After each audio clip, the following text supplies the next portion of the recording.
तो क्या हमें लोन लेना चाहिए या नहीं लेना चाहिए।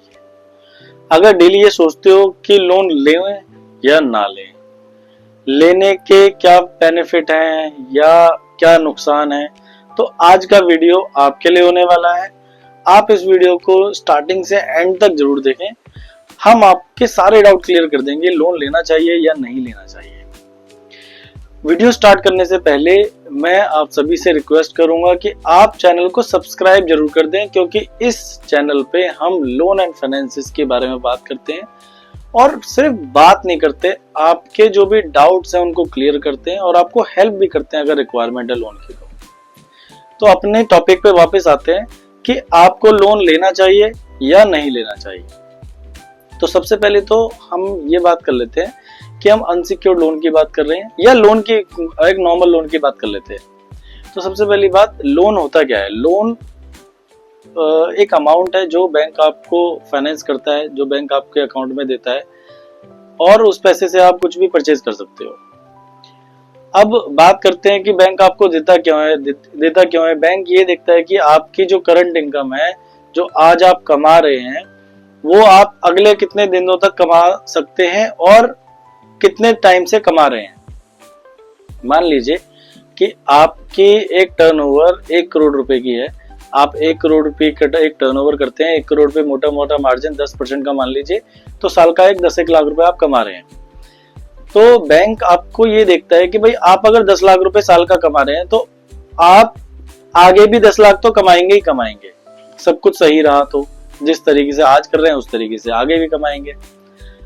तो बैंक ये देख के लोन आपको देता है कि हम ये सोच के बैंक लोन आपको दे दे कि आप ये, तो बैंक आपको ये सोच के लोन देता है कि आप ये 10 लाख रुपए तो आगे कमाओगे ही कमाओगे। अब आपके पॉइंट ऑफ व्यू पे आते हैं कि भाई आपको लोन लेना है चाहिए या नहीं लेना चाहिए। देखो, सबसे पहली बात हमें ये समझनी पड़ेगी कि रेट ऑफ इन्फ्लेशन हमारे इंडिया में बढ़ रहा है। नमक जो पहले 8 रुपए का आता था वो अब 20, 22, 25 रुपए का आने लग गया। इसका मतलब नमक पे भी प्राइस बढ़ रहे हैं, इन्फ्लेशन बढ़ रहा है। तो ये सोचो हमेशा कि मान लीजिए आपने 10 लाख रुपए का लोन लिया, एक फिक्स ईएमआई बना ली 37,000, 35,000 जो भी ईएमआई बनी आपकी, तो वो ईएमआई तो अगले 3 साल के लिए फिक्स रहने वाली है। इन्फ्लेशन बढ़ने वाला है और बैंक ने आपको वो पैसा दिया जो पैसा आपके पास था नहीं। तो अगर इस चीज को इस तरीके से सोचोगे कि भाई सबसे पहली बात तो मेरे पास वो पैसा नहीं था, बैंक ने वो पैसा दिया। दूसरी चीज, बैंक और जिस रेट से इन्फ्लेशन बढ़ रहा है, जिस रेट से हमारे पैसे की वैल्यू कम हो रही है, आज से 5 साल बाद 2050 में, आज से 25 साल बाद 2050 में 1 करोड़ रुपए की वैल्यू सिर्फ 30 लाख रुपए रह जाएगी अगर हम सिर्फ 5% इन्फ्लेशन के साथ बढ़ते हैं। तो महंगाई की दर जिस तरीके रेट से बढ़ रही है, उस रेट से 100 रुपए की वैल्यू तो जीरो है। आज हमारे घर में कोई मेहमान आ जाए तो 1000 रुपए पता नहीं चलते कहां चले गए। 80 रुपए की एक पेप्सी आ जाती है, समोसे 15-20 रुपए का एक समोसा हो गया है। अगर कोई मिठाई मंगानी पड़ जाए तो 300-400 रुपए किलो की एक नॉर्मल मिठाई है। तो 1000 रुपए की वैल्यू जीरो होने हो गई है। वहीं 1000 रुपए में आज से 10 साल पहले दुनिया भर की चीज आ जाती थी। तो वैल्यू ऑफ मनी कम हो रही है। बट जब आप बैंक से लोन लेते हैं तो बैंक ने आपसे 10 लाख रुपए दिए, तो बैंक ने एक फिक्स रेट ऑफ इंटरेस्ट पे दिए ना। बैंक ने ये तो नहीं बोला कि आपकी इन्फ्लेशन बढ़ेगा तो हम दोबारा आपकी ईएमआई बढ़ा देंगे, ऐसा नहीं होता। फिक्स आपकी ईएमआई फिक्स रहेगी। आपके ऊपर ईएमआई जो इन्फ्लेशन रेट बढ़ा है, जो भी इंटरेस्ट बढ़ा है, उसका आपके ईएमआई पे कोई फर्क नहीं आएगा। तो आप अगले 3 सालों के लिए, 4 साल के लिए, 5 साल के लिए फिक्स ईएमआई देने वाले हो और आपके पैसे की वैल्यू डेप्रिशिएट हो रही है, बढ़ नहीं रहा पैसा। आप अगर सोचो कि आप 40,000 में पहले घर चल जाता था, तो आज की डेट में 40,000 में घर नहीं चलता। 40,000 इक्वल टू 10,000। पहले के जमाने के 40,000 आज के जमाने के 10,000 ही रह गए हैं। तो वैल्यू ऑफ मनी डिक्रीज हो रही है और आपकी जेब पे खर्चा जो है वो बढ़ रहा है। तो आप लोन लो, सही से खर्च करो और उसको सही से रिपे करो। भाई आपको दिख रहा है कि एक ऑर्डर अगर मैं लोन लेके एक ऑर्डर और कर सकता हूं और उससे मुझे आज 10 लाख रुपए का बेनिफिट हो सकता है, 10 लाख ही का ही लोन लेके 10 लाख का बेनिफिट हो सकता है, तो लोन लेने में दिक्कत क्या है, आप लोन 10 लाख रुपए का लोन लोगे, अगले 3 सालों में आपको चुकता करना है, बट आपने 6 महीने वो 10 लाख तो कमा ही लिए। और दूसरी चीज, वैल्यू ऑफ मनी वो डिक्रीज हो रही है हर महीने।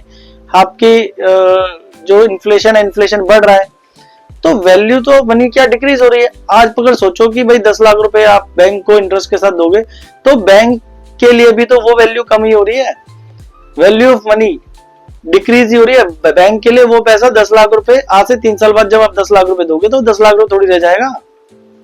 जैसे आपके लिए कॉस्टिंग बढ़ रही है, जैसे आपके लिए नमक महंगा हो रहा है, वैसे बैंक में जो एम्प्लॉइज हैं, बैंक है, बैंक के लिए भी तो खर्चा बढ़ रहे हैं।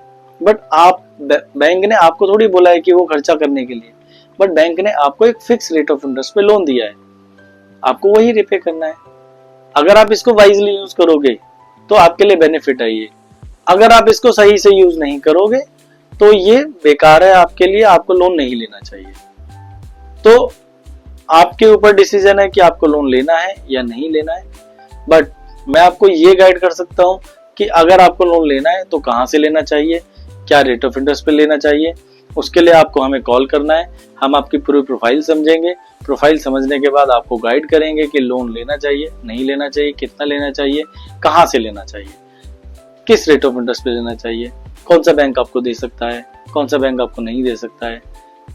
आपको अपने ITR में, अपने पेपर्स में क्या चेंजेस करने चाहिए जिससे कि आपको लोन मिलने में आसानी हो। आज आप 1 करोड़ का बिजनेस कर रहे हैं, कल को आप 10 करोड़ का भी करोगे, तो 10 करोड़ के जब करोगे तो 10 करोड़ रुपए अपना नहीं लगा सकते, आपको बैंक की जरूरत पड़ेगी। तो आज अपनी प्रोफाइल किस तरीके से बिल्ड करें कि बैंक आपको ज्यादा से ज्यादा लोन देने के लिए रेडी हो जाए। तो अगर आप ये सारे क्वेश्चंस के आंसर चाहते हो तो आप स्क्रीन पे दिए नंबरों पे कॉल करो,